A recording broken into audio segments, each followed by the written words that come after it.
Staf Umum Angkatan Bersenjata Ukraina melaporkan pada 24 September, militer Rusia total kehilangan 645.150 tentara di Ukraina sejak dimulainya invasi skala penuh pada 24 Februari 2022.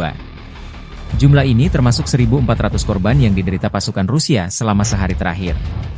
Pasukan Moskow juga kehilangan 16 tank, 40 kendaraan infanteri pengangkut personel, 61 sistem artileri, serta 65 drone dalam 24 jam terakhir.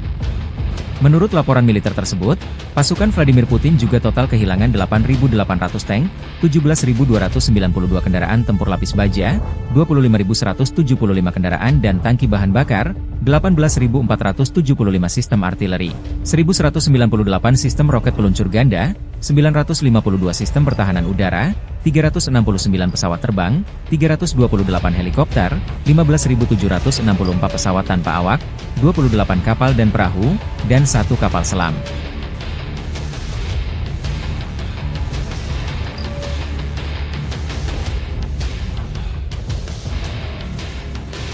Download Tribun X sekarang, menghadirkan lokal menjadi Indonesia.